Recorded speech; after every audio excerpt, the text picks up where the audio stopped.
This is Chris with Nightfall Audiobooks. This next book will be Prom Queen by R.L. Stine. It's another Fear Street novel. I am not familiar with this book at all. I went through it. I tried to pick out as many characters as I could and assign voices. There seem to be a lot of characters, like 10 plus characters in this novel. If you've been following me for a little while, you know that I can only do 6 or 7 voices. I'm not a trained voice actor. I'm just a guy that does this in his spare time. And 10 or more voices is way, way beyond my vocal range. I just can't dial it in. I hope I do this book justice. So let's give this a shot. If you want to get in touch with me, you can write me an email, nightfallaudiobooks@gmail.com. I'm on YouTube, Nightfall Audiobooks. Leave me a like, comment, subscribe. Tell your friends, tell your mom, tell whoever you might think would like to listen to me read them R.L. Stine books. Thank you very much for listening, and I will see you at the end. Welcome to a Nightfall Audiobooks production of The Prom Queen by R.L. Stine, a Fear Street novel, Book 15. Chapter 1. We couldn't stop talking about the killer. We tried to shut him out of our minds. But then one of us would remember and say something, and the talk would start all over again. We were all nervous. Not that any of us admitted it. No, we acted like it was all some big joke. But we were nervous, believe me, because the murder took place so nearby. Because the victim was a girl our age, a girl just like us. Look at it this way, Dawn was saying as she buttoned up her white silk blouse. At least the girl won't have to worry about finding a date for the prom. You're disgusting, I told her. For sure, Rachel agreed. It was after my gym class on Tuesday. The locker room was crowded with girls all trying to get dressed in a hurry for the prom assembly. The hot and steamy air was filled with shrieks and laughter. I put my left foot up on the wooden bench between Dawn and Rachel, who was wriggling into a pair of black denims, and hurriedly tied my sneaker. Did you see the thing on the morning news? I asked them. Rachel shook her head. Dawn answered, About the murder? Yeah, they showed the police tramping around in the Fear Street woods searching for clues. And they showed the muddy ravine where the hiker had found the body. Finally, they showed the girl zipped up in a blue body bag. Yuck, Dawn gagged. They also showed a blurry black and white photo of the girl. She had a really sweet smile. They said she was stabbed 16 times. Well, she's not smiling any more, quipped Dawn bitterly. Dawn had been making jokes like that since we'd heard about the murder. I figured it was her way of dealing with it. She was usually pretty good at hiding her emotions. Rachel glowered down at her. I just don't think that's funny. Lighten up, Dawn replied sharply. It's not like it was your sister or something. It's some girl nobody knows. I called my cousin Jackie at lunch, Rachel answered quietly. She lives in Waynesbridge. She says she knew her. Dawn and I both spoke up at once. She knew her? Why didn't you tell us? What did she say? How well did she know her? Very well, Rachel said, answering only my last question. They were like best buddies. Jackie was all broken up, a total mess. Rachel had been brushing her straight, red hair in long, hard strokes, but abruptly stopped. Her face became pale. I can't believe this really happened right here in Shadyside. I mean, it's so horrible. Does your cousin Jackie have any idea who might have done it? Dawn asked. Rachel shook her head. No. She says Stacy was just a nice kid who liked everybody. The police talked to Jackie, but she was too upset to think clearly. She couldn't tell them a thing. She dropped her hairbrush into her backpack and zipped it shut. I live on Fear Street, you know, and they found the body only a block from my house. I keep thinking it could have been me. I could have been the one they found. Well, it couldn't have been me, insisted Dawn as she finished applying her lip gloss. With all the weird stuff that goes on there, I wouldn't be caught dead in the Fear Street woods. She realized what she had said and burst out laughing. Yeah? I said, well, this morning they interviewed this cop on TV. And he said that the murderer must have staked out Stacy's house. He thinks this psycho waited until she was all alone, and then... I looked up and paused just to tease my friends. And then? Dawn demanded. He murdered her in her bedroom. Dawn's mouth fell open in a frightened little O. I've always hated being alone in my house, she confided. Somehow, I don't think this is going to help you get over your problem, I told her. Dawn stared blankly at me for a moment. Just a moment. Then she shrieked, clutched her head, and continued to yell at the top of her lungs. Her fake outburst earned her a chorus of laughter from the girls who were left in the locker room. On the other side of the room, Sherry Paulson held up an imaginary knife and started stabbing the air to make that weird sound from Psycho. You know the sound, the one they play whenever Anthony Perkins is stabbing somebody. Ee, ee, ee. Then Sherry marched around the locker room like a crazed zombie, pretending to stab everyone in sight. There was a lot of screaming. It wasn't really funny, but we laughed anyway. I mean, how should someone react when something horrible happens so close to home? Maybe kidding around like that helps. I don't know. The girl at the end of our row slammed her locker doors shut and hurried out. Dawn jumped at the sound, as if someone had fired a gun. Okay, she said. We've got to stop talking about this. I'm starting to freak out. Then I guess you don't want to hear the worst thing, I said. Dawn and Rachel both groaned. Worse than being stabbed 16 times? Dawn asked. What happened? She was run over by a truck? I thought you didn't want to know any more, I said. What? She begged.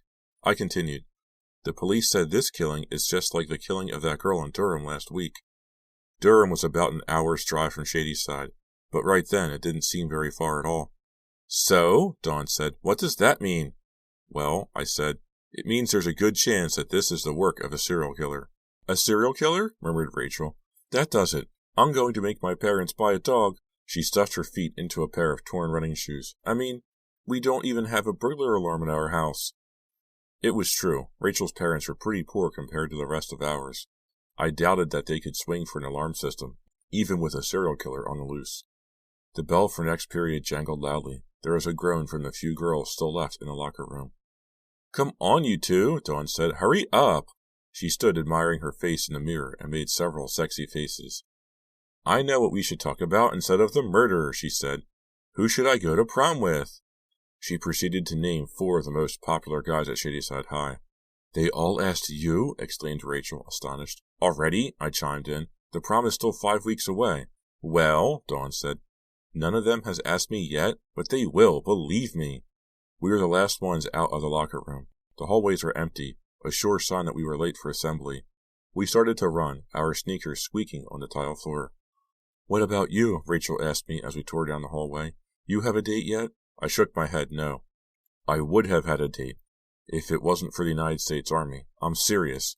For over a year I've been dating Kevin McCormack. Then his father, an Army major, got transferred to Alabama.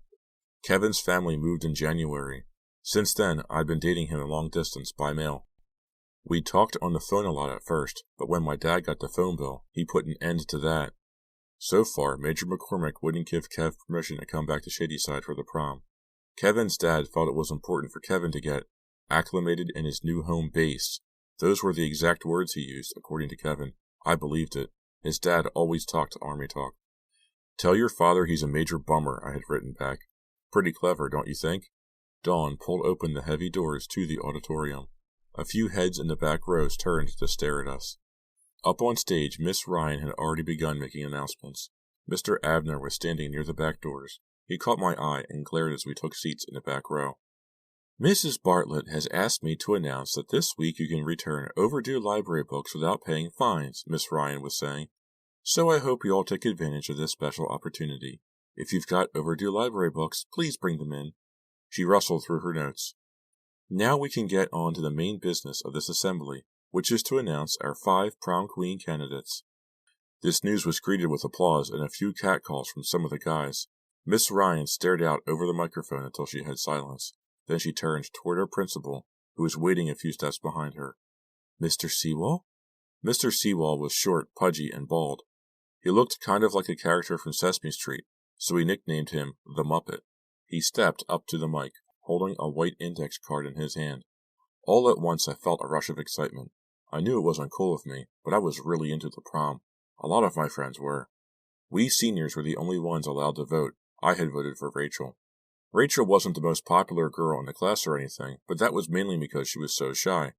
Well, I guess it was also because she had a bitter streak in her, about being poor and all. But once you got to know her, she was really sweet and a good friend. Maybe being elected prom queen would help her out of her shell. Not much of a chance of her winning, though. Before we begin, the Muppet said, I'd like to say a few words about the tragedy that occurred in the Shadyside area yesterday. Rachel and I exchanged glances. Dawn put her finger in her mouth and mind gagging. I hope, began Mr. Sewall, we all hope, that the police catch this killer as soon as possible. In the meantime, I don't want anyone to panic. I do think that all girls should be specially careful for a while. Great way to keep from panicking, whispered Dawn. Okay, the principal continued. Now, on with the show. He chuckled as if he had told the greatest joke in the world. The votes are in, he waved the card. As you know, the top 5 vote-getters become nominees for prom queen.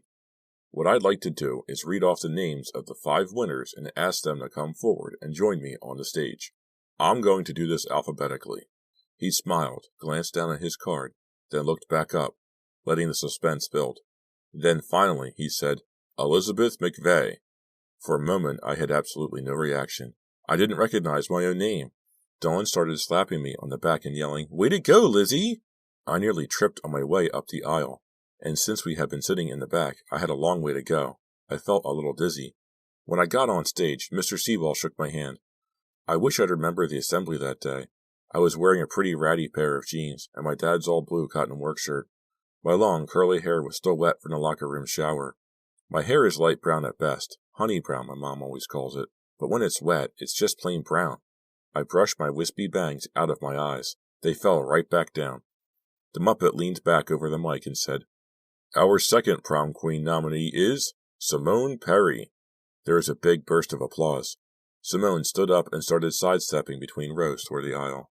Simone was dressed in her flashiest outfit, a silky black blouse and a leather skirt.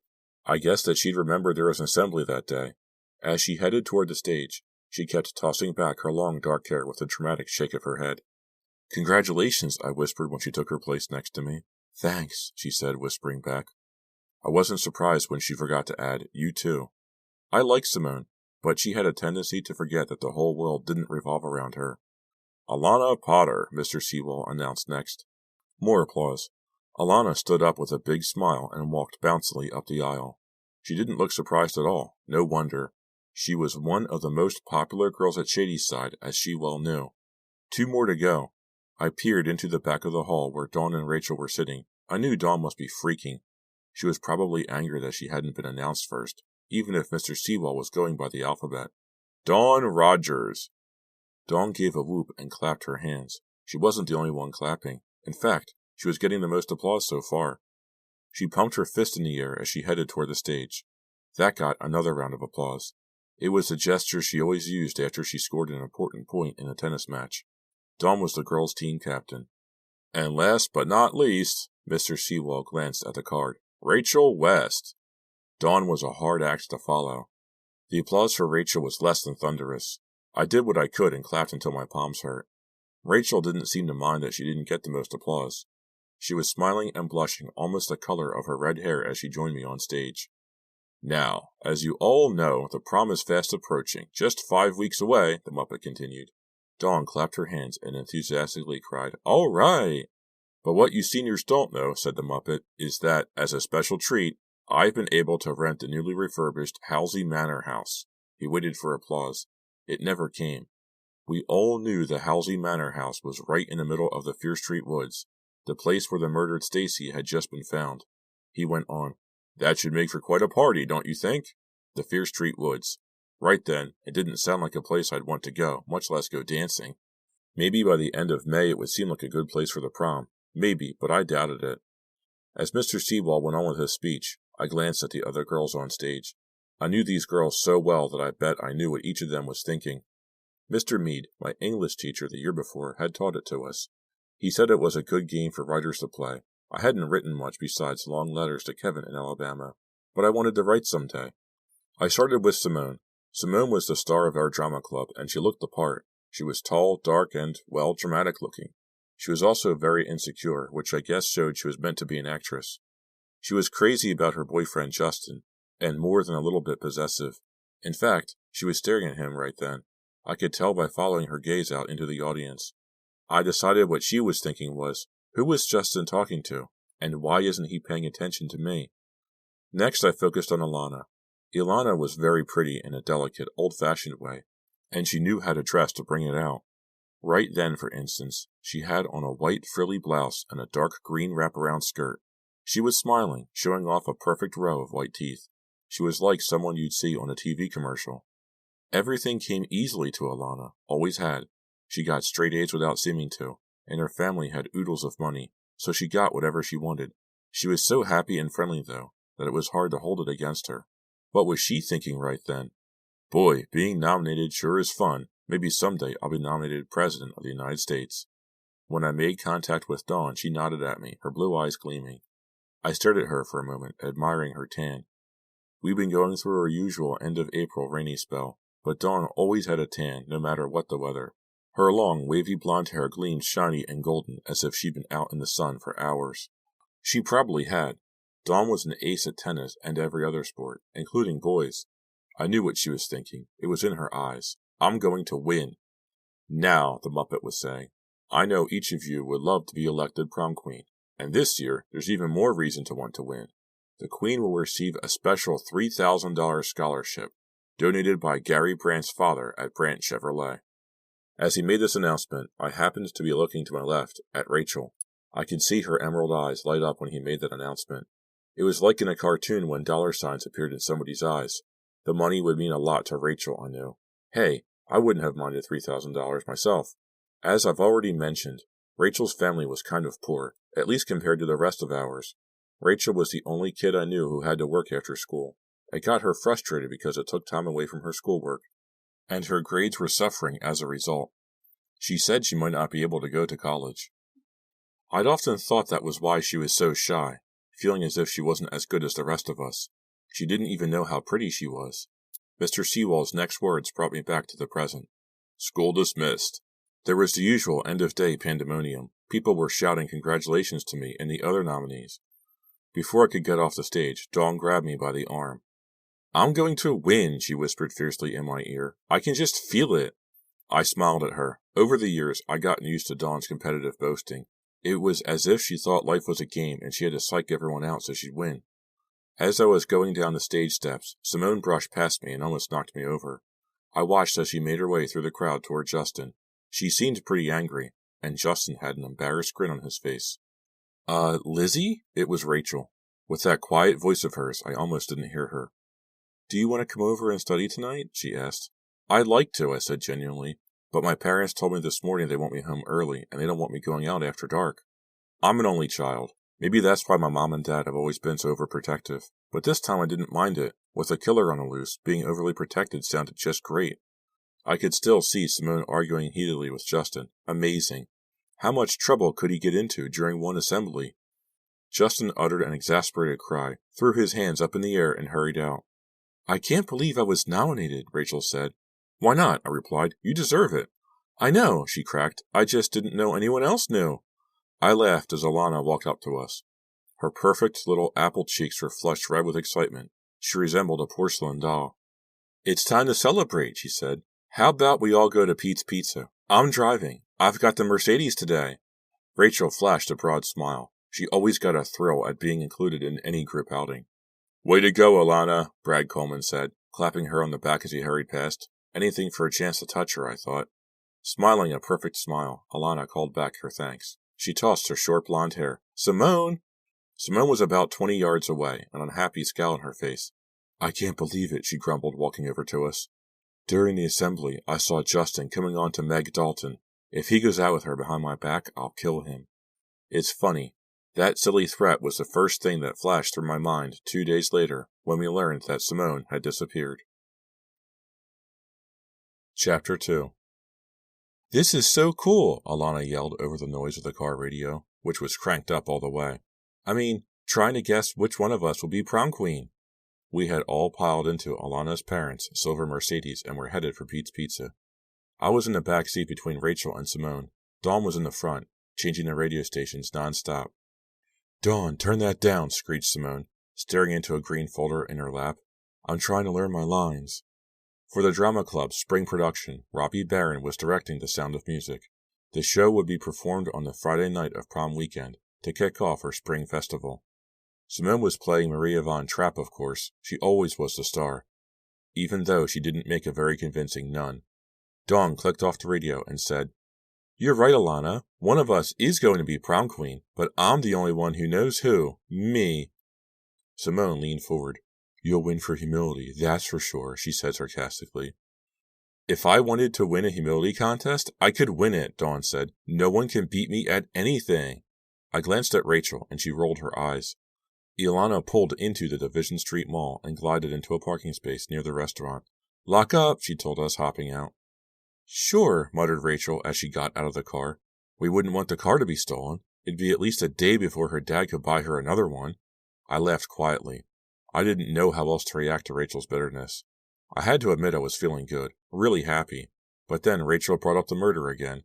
The restaurant was packed. We had trouble finding a table for 5. When we found one, way in the back, it took hours for a waitress to appear to take our order. The pizza had finally arrived, and we were grabbing for slices when Rachel said, "What if the mayor gives us an early curfew because of the killer?" Everyone groaned. "Seriously," Rachel insisted. "What if we can't have the prom because of that dead girl, Stacy?" "Gee, Rachel," Dawn said, "you were criticizing me for not being sensitive. I mean, a girl gets murdered and all you can think about is the prom?" Rachel blushed.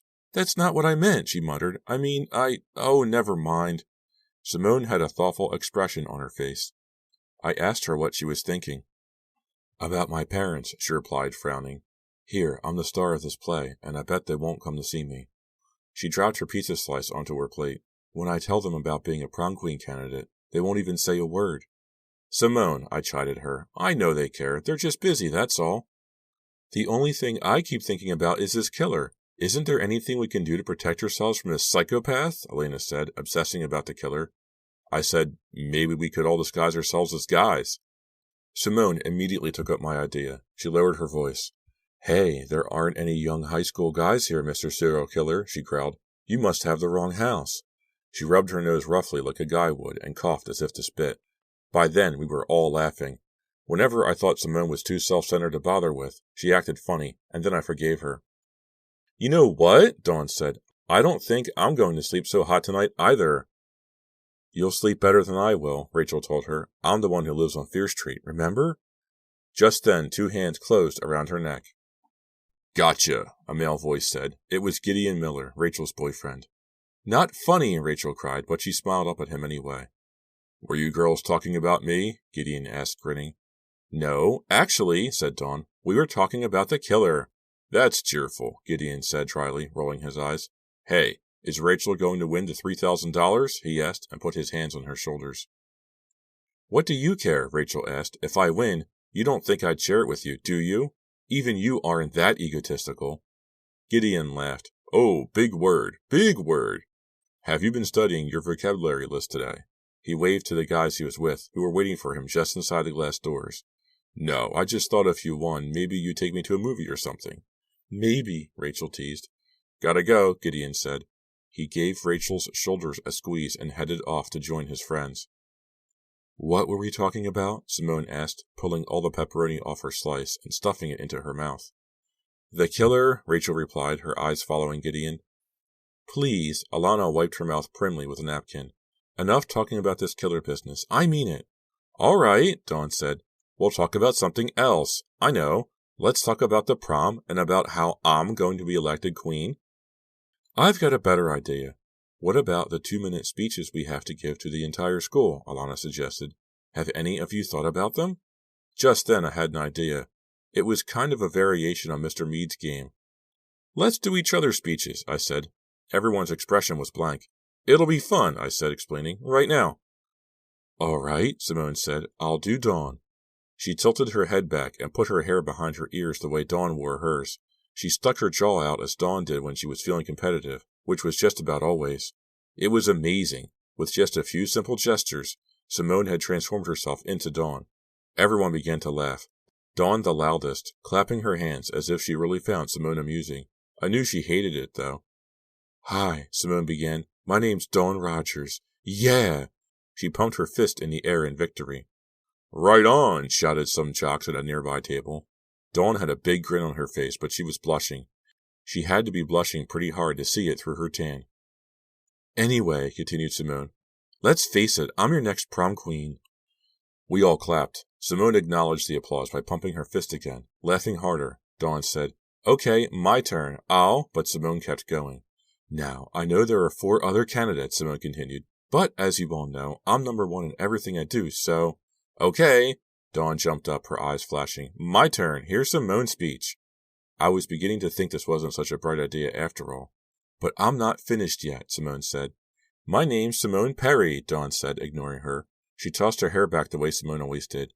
Gee, I have so many people to thank for winning this Oscar for Best Actress. Oops, what am I saying? I mean, for winning Prom Queen. Now it was Simone's turn to pretend to be enjoying it.